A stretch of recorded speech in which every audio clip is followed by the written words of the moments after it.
नमस्कार दोस्तों, आज एक नई रोमांचित कहानी के साथ आप लोगों के बीच में। दोस्तों, एक बार एक किसान था।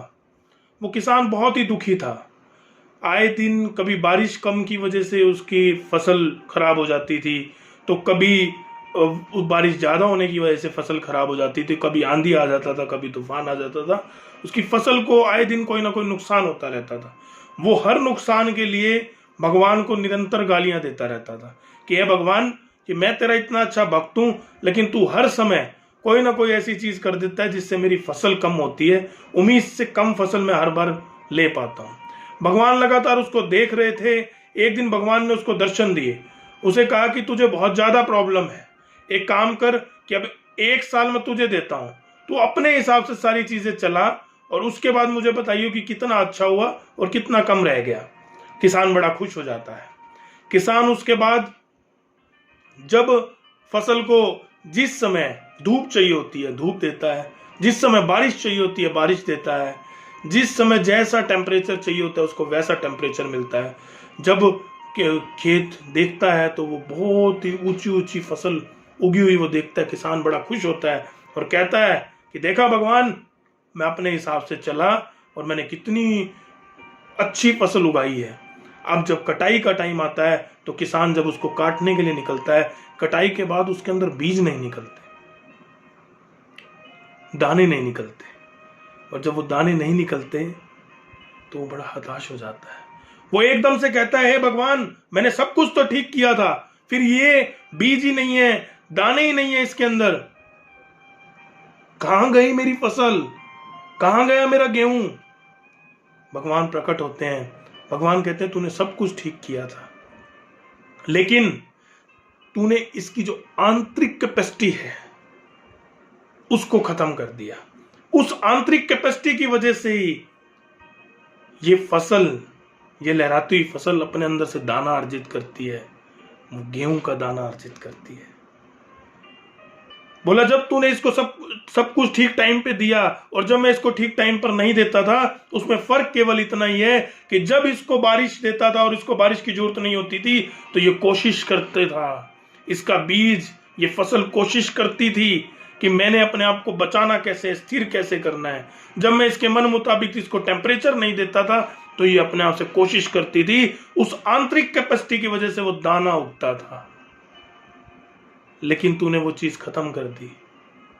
किसान उसको प्रणाम करता है और अपनी गलती का एहसास करता है। भगवान उसे आगे कहते हैं कि जो व्यक्ति दुख से डर जाता है वो कभी सुख नहीं पा पाता। प्रिय, जो भी व्यक्ति दुख से डर जाते हैं वो कभी सुख नहीं पाया जाते। जैसे दिन है तो रात भी होगी, अगर गर्मी है तो सर्दी भी होगी, और दुख है तो सुख भी होंगे। ये एक ही सिक्के के पहलू हैं। अगर जिंदगी को जीना है तो ये चीज समझनी होगी कि हमें दुखों में भी जीना होगा। ये निरंतर चलते रहने वाली प्रक्रिया है। आप और मैं और इस सृष्टि में कोई भी व्यक्ति इसको बदल नहीं सकता। भगवान भी इस क्रिया को बदल नहीं सकता। ये प्रक्रिया लगातार चलते रहने वाली है। हम अधिकतर जब हमारे पास कोई दुख आता है तो हम घर बैठ जाते हैं, नेगेटिव हो जाते हैं और सारा दोष भगवान को दे देते हैं, अपने माता पिता को देते हैं कि अगर आपने मुझे ये चीज नहीं अच्छी दी होती तो आज मैं ऐसा होता, मैं वैसा होता, मैं ये होता। ये भूल जाते हैं कि एक प्रक्रिया है। अगर इसको वो अच्छे से झेल जाएंगे तो इससे अच्छी जिंदगी आने वाली है। लेकिन वो लोग वहीं टूट जाते हैं, उसी दुख को वो लंबा कर देते हैं। तो भगवान ने कहा उसे कि अगर तुझे अच्छी फसल चाहिए तो तुझे काम उस पर करना होगा कि जब बारिश आए तो फसल कैसी बची रहे। तेरे को उस पद्धति को सीखना होगा। जब टेम्परेचर तुझे चाहिए, जब वो मन मुताबिक टेम्परेचर ना हो तो वो फसल कैसे जीवित रहे, तुझे उसका ध्यान रखना होगा। अगर तू दुखों में भी हिम्मत नहीं हारेगा और दुखों में भी अगर खड़ा रहेगा तो ये सृष्टि तुझे वो सब चीजें देगी जिसको तेरी जरूरत है। ऐसा लहराते हुए फसल के साथ ऐसा लहराता हुआ बड़ा दाना भी तुझे मिलेगा।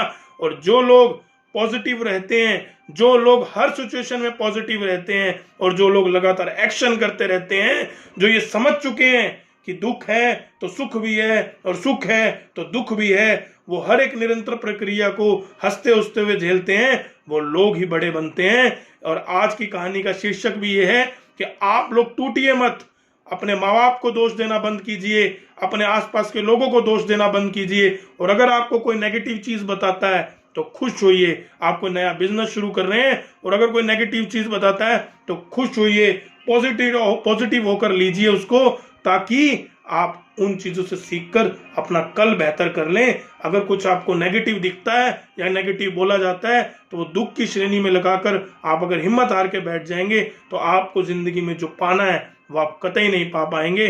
आज का मेरा यही आप लोगों से निवेदन है कि पॉजिटिव इन एवरी सिचुएशन, लगातार लगे रहिए, लगे रहिए, लगे रहिए। और एक चीज मैं और कहूंगा कि अपने अंदर से घमंड को निकाल दीजिए, क्योंकि जो ईगो है कि मुझे सब कुछ आता है, आप किसी से भी सीख सकते हैं, एक 2 महीने के, 6 महीने के, 1 साल के बच्चे से भी और एक 80 साल के बुजुर्ग से भी। लगातार सीखते रहिए, पॉजिटिव रहिए, बी हैप्पी और लॉकडाउन का पालन करें। और अगर ये वीडियो अच्छी लगे तो ज़्यादा से ज़्यादा शेयर करें।